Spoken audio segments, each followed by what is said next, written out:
Bonjour à tous, je vous retrouve aujourd'hui donc pour le bilan de mon premier mois de grossesse.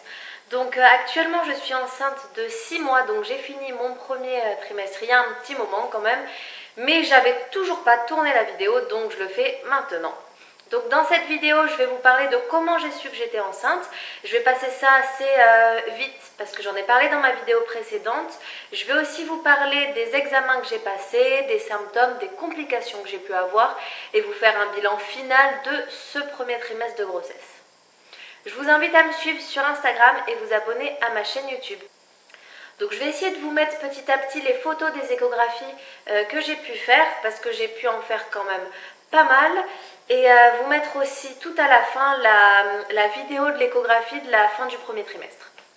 Alors comment je l'ai su? Donc comme je l'ai dit dans ma vidéo précédente, j'avais pas du tout des règles régulières, donc pour moi je n'avais pas de retard, j'avais simplement des douleurs au ventre, donc ces douleurs au ventre au bout de bien 15 jours m'ont amené à consulter, donc je repoussais la date continuellement en fait parce que c'était le confinement et que aller dans les hôpitaux pendant le confinement c'était pas la meilleure chose à faire. Donc j'ai fait une prise de sang en fait juste avant d'aller faire une échographie à la maternité. Donc une prise de sang pour calculer le taux de bêta-HCG dans le sang, donc des hormones de grossesse. Et mon taux s'est avéré être à 30 000, donc qui correspond à une grossesse déjà bien avancée. Donc je suis allée faire cette première écho. Donc cette première écho en fait, donc on me l'a fait au début et on voit rien. Enfin, on voit qu'il y a bien une grossesse, un sac, mais on ne peut pas vraiment confirmer que la grossesse est viable ou non parce que c'est tout petit, ça fait même pas 2 mm et surtout ça ne correspond pas du tout au taux de bêta-HCG que j'ai dans le sang vu que j'étais à 30 000 et qu'un début de grossesse, ce qu'on voyait, j'aurais dû être peut-être à 2, 3, peut-être 4 000. Et du coup en fait c'était beaucoup trop élevé, donc la conclusion a été que j'étais bien enceinte, mais que c'était une grossesse à évolution incertaine, donc pour le moment un petit peu dans le flou. Donc on m'a demandé de revenir 2 semaines après, ce que j'ai fait bien sûr. Et donc c'était l'écho de datation. À l'écho de datation, on a pu voir du coup que l'embryon avait bien évolué, donc on était maintenant à 7 mm. On a pu voir une présence cardiaque, donc entendre les battements du cœur. Donc tant que tout se passait bien, en fait, on se fiait plus du tout sur les prises de sang qui n'étaient pas du tout coordonnées avec mes échographies. Donc à cet écho de datation, en fait, on m'a donc annoncé que j'étais enceinte de 8 semaines d'aménorrhée, donc ce qui correspond à 6 semaines de grossesse, et donc que c'était viable. En fait, le risque d'un taux trop élevé, il y a plein de symptômes qui peuvent arriver à un taux trop élevé de bêta-HCG. Ça peut être une grossesse multiple, mais ça peut être aussi une grossesse molaire. Une grossesse molaire, ça va être une grossesse qui a une malformation. Il me semble que c'est quand l'œuf ou l'embryon a une malformation dès le début, donc qui n'est pas viable. Donc moi, c'était pas le cas, tout se passait relativement bien. Donc à la fin de cette échographie, le médecin me dit quand même qu'il y a un hématome. Alors moi, je ne savais absolument pas ce que c'était et ce que ça entraînait d'avoir un hématome.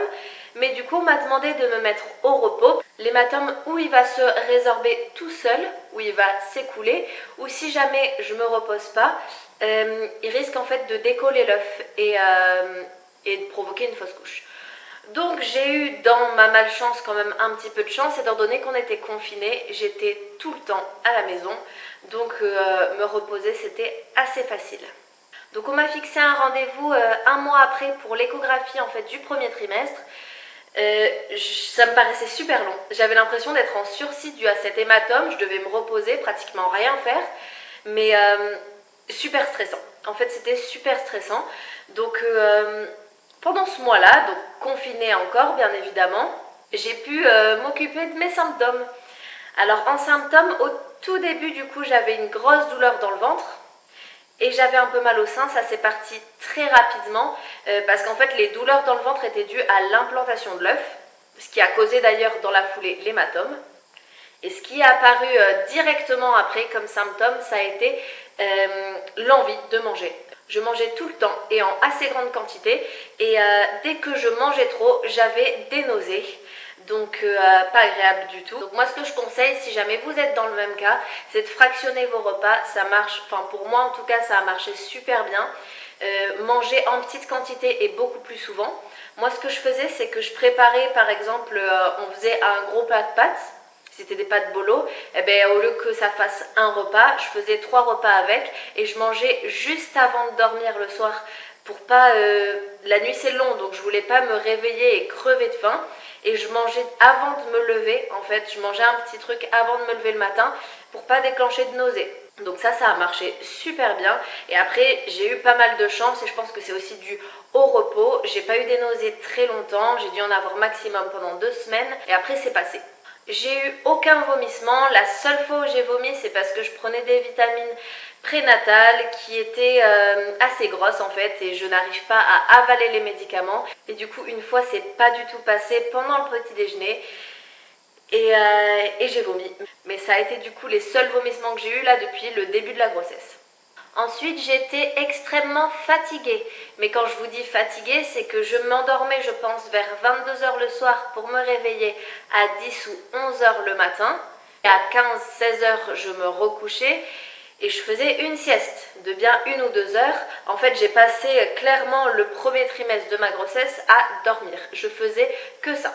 J'ai pas eu réellement d'autres symptômes, donc je pense quand même que le fait d'être au repos, d'être confinée, d'être au calme en fait tout simplement, m'a vraiment aidé à pas avoir trop de symptômes parce que plus on va être actif, plus on va déclencher des douleurs, encore plus de fatigue, des nausées et pouvoir se reposer, ça a été un réel plus en fait. Donc au bout d'un mois, j'ai enfin pu aller à l'échographie de la fin du premier trimestre. Donc stressée, j'étais hyper stressée en fait parce que juste avant l'échographie, peut-être 1 ou 2 semaines avant, j'avais perdu l'intégralité de tous les symptômes. Donc j'ai fait ce qu'il ne fallait évidemment pas faire, me balader sur les forums et perdre de symptômes sur les forums, c'est forcément une fausse couche.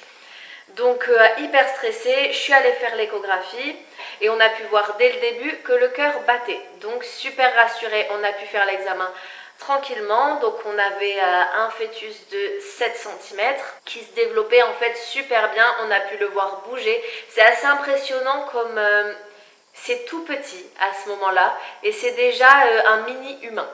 Ça ressemble clairement à un petit bébé alors que ça fait 7 cm, donc à peine la moitié de ma main. On a pu voir que l'hématome avait complètement disparu en fait. Il n'y a pas eu d'écoulement, rien, il s'est résorbé tout seul. Le risque de fausse couche a été totalement écarté. On a pu voir son estomac, on a pu voir en fait tout ce qu'il fallait voir pendant la première échographie. J'ai pu voir aussi que c'était un petit garçon, donc super contente.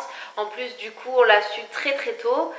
Et ensuite, on a réalisé bien évidemment les mesures, surtout pour la clarté nucale, sachant que je faisais les prises de sang dans la foulée pour le dépistage de la trisomie 21. La clarté nucale était nickel, donc sur ça, pas de problème. Et au niveau de la prise de sang, j'ai un risque sur 10 000, donc ce qui est très très faible. Donc j'ai eu aucun examen en fait plus poussé de dépistage de trisomie 21, donc normalement le bébé ne devrait pas être atteint de cette maladie. À la maternité où je me fais suivre, les rendez-vous sont vraiment séparés entre l'échographie que je vais faire avec l'échographiste et les rendez-vous de contrôle avec mon gynécologue obstétricien. Après cette échographie, j'ai pu avoir rendez-vous avec mon gynécologue, tout simplement pour faire un point sur le premier trimestre, prendre la tension, le poids. C'est là que j'ai pu voir que j'avais seulement pris 1,5 kg alors que je ne rentrais plus dans aucun de mes pantalons. J'ai pu m'adapter assez rapidement et je pense que psychologiquement, mon cerveau l'a accepté aussi rapidement. Du coup, mon ventre a commencé à gonfler très très vite et je rentrais dans aucun de mes pantalons. Donc comme c'était le confinement en plus, impossible d'acheter des pantalons, c'était pas pratique du tout. Donc l'intégralité des rendez-vous du premier trimestre, je les ai fait toute seule parce que le papa n'était pas autorisé à venir dû aux conditions sanitaires. Donc je le tenais bien évidemment au courant de tout ce qui se passait, mais c'était assez compliqué de faire tout seul, de comprendre, quand c'est quelque chose qui n'est pas prévu, qu'on ne connaît pas, que c'est une première grossesse, se retrouver tout seul en face de tous les examens à faire, de tous les comptes rendus qui ne sont pas forcément très bien expliqués, c'est assez compliqué. Je vais vous laisser avec la vidéo que j'ai fait lors de l'échographie du coup à la fin du premier trimestre, qui était à l'origine pour mon copain, pour qu'il puisse voir un petit peu l'échographie, c'est pas forcément une photo. Donc je vous remercie d'avoir regardé la vidéo, on se retrouve bientôt et je vous souhaite une très bonne fin de journée. Ok. Là, on voit bien le petit nez. Alors, je vais figer l'image, voilà. Et on va essayer de suivre son cœur. Mais comme il bouge, le capteur... Un